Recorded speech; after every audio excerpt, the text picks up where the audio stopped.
Welcome to a special bonus winter cutting of Plant Sluts.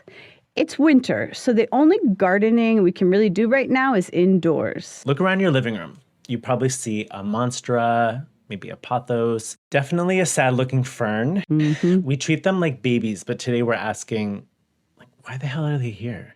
Jonathan, what houseplants do you have? Okay, well, you kind of laughed at me in one of the last episodes of the season. Yeah.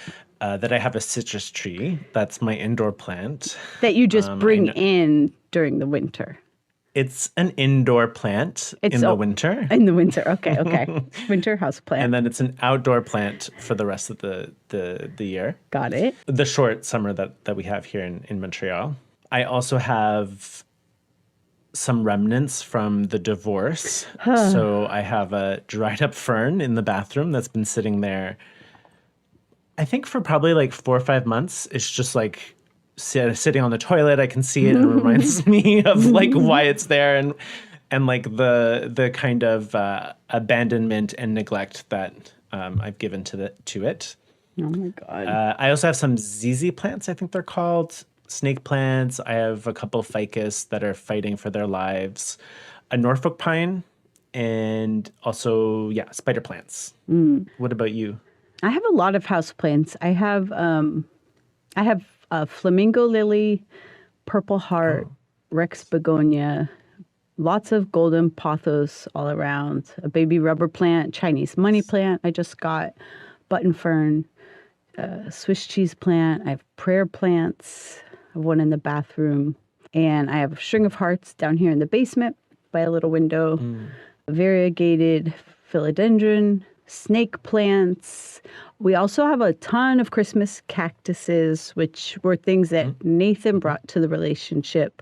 But in the same way where I forgot how to cook once we got together, he no longer takes care of the Christmas cactus. That's my job. Step plant baby. Yeah. He also had orchids that he was really good at bringing back, but now that's my job as well. So we have 2 orchids. And then I have this struggle pot that I made, and I remember I sent you a picture where it was just like all the plants that are not doing well. Either I didn't have the right lighting, I don't know what it was, but I had this croton, I think it's pronounced that way, that I had outdoors, brought indoors for the winter, but it's in way too big of a pot, so it's just a ton of dirt. So I just started sticking some plants that weren't doing well in the pot with it. So I put in some goldfish plant, inch plant, polka dot plants. I put a little piece of a spider plant in there, probably some pothos. Yeah, just any little thing that's not doing well, I just stick in that big clump of dirt. We'll just see. We'll just see what survives, how it does, if it'll flourish. If it all dies, who cares? So I have to be honest that I don't really know probably more than half of the plants that you mentioned, but I do remember that you had a lot of plants last time I went to visit you. So it's impressive, if not a bit of a show off. I don't really have their names memorized. I just looked them all up on the plant ID before recording this because I just call them like that plant. So cheater. Yeah. The whole question of today's episode, take me back. When did we start dragging the jungle indoors? Yeah, so it started as a Victorian obsession. So 19th century London, as the empire is expanding. Okay. Explorers were bringing interesting plants back, but they would always die on the ship, probably from like salt spray or lack of water. And so in 1829, the Wardian case was invented. It was a wooden glass box shaped like a small movable greenhouse that started being used to transport live plants. Kind of like a cold box that you might have out in your garden. So once that was invented, they were able to bring plants to England and transport those live plants. So basically, it's a sealed glass terrarium that's on a boat. Yeah, exactly. So the tropical plants could survive that voyage. And back then, maybe a little like now, they weren't just decor, they were like trophies. So having a plant, like a palm from India, a fern from New Zealand, proved like you were super rich and connected to the empire. Kew Gardens was kind of the mothership where the stolen goods were displayed before trickling down to the elite of London. That's near London, right? Yeah, I think it's in London. Yeah, I've heard of it. You're gonna go visit it when you're there?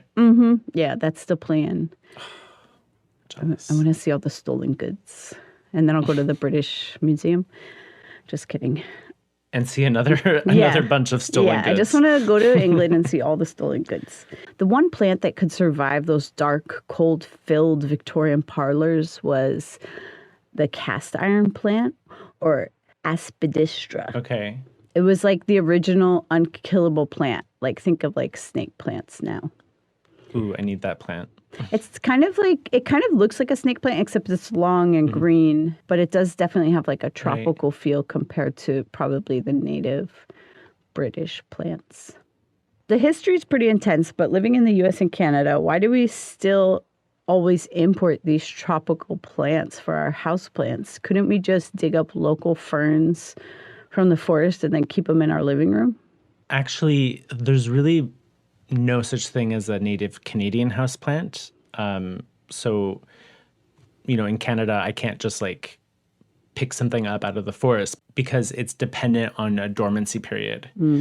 So basically, temperate plants, which are plants, that go through the different seasons, they actually need a winter. It's part of their whole like life stages. They usually need about like 3 or 4 months of the freezing cold to sleep and to continue their whole life. So if I were to bring in a plant, it would basically get something like insomnia, where they wouldn't be able to go dormant, they get exhausted, and eventually they die. Our homes are basically tropical caves. About 20 degrees Celsius, really not that much light, mostly steady temperature, and it kind of mimics the tropical rainforest floor. Okay, so a monstera feels at home in your living room because it thinks it's under that jungle canopy. Right. We're living in a kind of manufactured eternal summer with our temperature settings of our homes. But is there any exception to that? A lot of the cacti and succulents are native to the US Southwest. So I guess technically you can consider that a native plant that you can bring indoors. And the reason why they survive in that is because our houses are like super dry from heating them. So when you heat them, it lowers the relative humidity, and they don't really mind the dry heat, right? It's the only time really that like the great quote unquote indoors matches the great outdoors, basically. Yeah, and air conditionings also serve as dehumidifiers in moist climates. Oh yeah, that's true. Okay, so we live in these sealed boxes. What about in the global south, like Vietnam? Is a house plant just like called a plant? Well, it's interesting because, and this has been my experience, is like places like Hanoi, for instance, there's really like a blurred line between in and out. Think about a lot of the kind of architecture in the global south. There's a lot of like open windows, there's courtyards, there's balconies. Sometimes like you're living in a place where you don't really have like a very sturdy or clear door that kind of creates an indoor and an outdoor environment. So you don't have to trick the plant. The air inside is basically the same humid air as it is outside. And it comes with all the bad things too, like all the mice and spiders and all those other things too that come in. In some of the stuff that I was looking at, like it's really doesn't seem like it's really an aesthetic thing. There's a lot of like functional and spiritual things that come into play. So think about like feng shui and, the idea of like a money tree. So you would get a money tree and put it in your home to help, create energies that, I don't know, that help you pay the rent and not necessarily to match the carpet. There's the Lunar New Year in Vietnam called Tet, and there they bring in like actual living blooming trees. So usually it's like a peach blossom. Sometimes I think it's also plum. There's also kumquat, which is like a citrus tree that you would bring in for luck, and not dead pine trees like we do, during our Christmas holidays. I love my dead pine tree. Is it changing at all with globalization, do you think? Really, the big villain is air conditioning. So, as other places in the world, like these tropical areas where we actually sourced all of these tropical plants that we've brought into our house. So as they get richer, they start using more and more air conditioning. And I mean, it's so fucking hot and humid in a lot of these places that yeah, it makes Yeah. sense. When it's getting hotter, right? Well, yeah, and with climate change as well. Yeah, you're right. With climate change and also just like the increasing urbanization and the mineralization of what was like permeable and forested areas, it just gets like hotter and hotter. So suddenly, like a house in Hanoi is just as cold and dry as a home in Montreal in the winter, let's say. And they can't really grow these, native jungle plants inside anymore. So we could call it something like the mollification of the world in a certain way, is that in these indoor spaces, it's really just one single climate. And there's only a certain collection of plants that can survive in that kind of climate. Yeah. And you could say like the snake plant, it's part of the same like unkillable plants that you can find in malls and these indoor environments from like Brooklyn all the way to Bangkok. Then there's like the Instagram effect. If you're listening to this, you might be on plant Instagram or plant TikTok.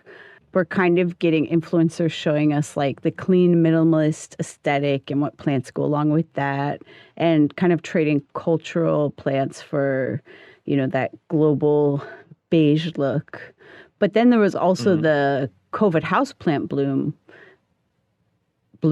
There was the COVID house plant boom, where I mean, we all had our COVID, hobby. Mine was tattooing.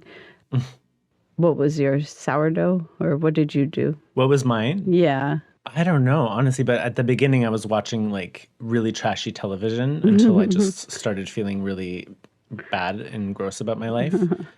So I guess it would be gardening. I mean, it's really like I was really gardening a lot, but in the winter, TV. Yeah, I'm so embarrassed to say, like maybe it was just TV. No, that's fine because that's so different than your usual thing. You already had a sourdough starter. You didn't need to do that during COVID. Yeah, exactly. Exactly. So lots of house plant shops have popped up too after that boom. Especially I've noticed in Salem where I live, there's like 5 just house plant shops, and I have no idea how they make that much money and who's running for houseplants. But you've seen like people are super into like rare plants and very variated plants, and there's that plant con where people like show off their houseplants and switch them, and they really love them. And like Facebook groups, right, of like trading clippings and that kind of thing. Recently I had a friend come over and she brought me like 4 clippings from her houseplants just like when she got here. I was like, yay. I feel like they're as popular as ever still. So as a true houseplant slut here, Jeanette, what would you give any kind of like advice for me and others who maybe have some issues, neglect issues or other issues in taking care of houseplants? Yeah, first, like, don't blame your houseplants for your breakup. You can still water them. No. Projecting. I guess I'm just projecting onto my stop houseplants. Projecting onto your houseplants. So the big thing that gets people in trouble is watering. So you only want to water when the topsoil's dry. So I always have dirt on my finger because I'm sticking it in my plants to see if the top inch is dry. And if you can bottom water, that's going to be the best to avoid what? To avoid. I don't know. You went from like sticking your finger into your plants to like bottom watering. I don't know. It just sounds so plant sluts. Yeah. Because fungus gnats are really annoying. They're kind of like little gnats that, or like fruit flies, they almost look like. And if you have wet soil out for a while and if you get any fungus gnats in your house, then they're going to explode. So you want to make sure you don't overwater. I'm a chronic underwaterer, but on purpose to like until the plant's like begging for water. I'm like, fine, I'll give you a little because I don't want the fungus gnats. You also want to make sure you reduce watering in winter. So if you're listening right now and about to water your plants, slow it down. Never go by those guides that are like, this plant needs to be watered once a week. Make sure you're touching the soil and seeing if it really needs it. So you really don't like water all your plants on a regular schedule. You just kind of like finger them and figure out if they need if they're thirsty, you finger them to see if they're thirsty. Yeah. And then you can also tell by the leaves, if the leaves start curling a little bit, they're probably thirsty. Yeah, I don't do it on a regular schedule. I probably, once one needs it, I might need a lot to water a few of them, but I don't have a schedule. Are you the kind of person that waters them oh wait, I guess you had said like you bottom water them? I try to. Does that mean you put them in the bath? Yeah, I try to bottom water, but I'm not really set up yet to totally bottom water the plants. So I actually still top water, but what I do to avoid fungus gnats is I put mosquito dunks in my watering can. And mosquito dunks have these nematodes that eat the fungus gnat larva. Okay, so these are like little things that you like put into the like they're like like discs or something. I think Yeah. They're discs. You would put them in you can put them in a bird bath. You can put them outdoors if you have like a fountain because it keeps mosquitoes from breeding, and it's also non-toxic to animals. So I put that in my watering can. So I always water with mosquito dunks to try to, mitigate the fungus gnat problem. And there's also little fly catchers you can put in to catch or just to check if you have fungus gnats because they'll fly into it. Those little yellow, sticky traps. Yellow flags. Yeah, you can get those on like online retailers. Unnamed online retailers. Unnamed online retailers. Or your favorite local plant shop, I'm sure, has them too. Oh yeah, or like a hardware store, I guess, like one of the big box stores. Like the big box stores probably have them. Yeah. Be careful getting your plants there because I was going to say you definitely want to quarantine new houseplants 2 to 4 weeks. Even if you did get it in a cool little local shop, I would still quarantine it because it could have fungus gnats. It could have other things like spider mites, mealybugs. Okay. Yeah, you just don't want to get those pests onto all your plants. What are mealybugs? Are those the ones like? Oh no, that's scale. I'm thinking. Yeah, there's also scale. Those are like the little dots that you find that look kind of like, not pimples, but like little scabs. I'm always scared I have spider mites because like little spider webs. But then sometimes I think I just have spiders. So I'm not sure if I have spider mites or spiders. One thing I do if I think I have spider mites or spiders on my indoor plants is I will take them outside and dust it with diamitritis earth. Jeanette, we went over this one. Diametaceous? What was the actual? Diametaceous earth? No, I don't think that's it. Diametaceous. Hold on. Please have patience with us while we diatomaceous. Yeah, diatomaceous earth. Diatomaceous. All right, we got this, guys. We're going to go into season 2 with diatomaceous earth. Yes, so we need to get that right. I'll dust it with that if I think, especially like I brought in my lemon Meyer tree and I dusted it to make sure that there wasn't anything like that on it. Because I'm not worried about pollinators in the house that I'm killing or anything. So I just liberally that makes sense. Fill it with that. And also I have seen or heard of, and I've done this, but not specifically for pests, but you can put them out in the summer and a lot of the predators will, eat or, like lay eggs and, eat all your like spider mites and all that kind of thing. Because like in an indoor environment, if you have, like a spider mite, it can end up really being a problem because they don't have their predators around, right? Because it's like an enclosed environment. But when you put them outside in the summer, it kind of like deals with that in that way.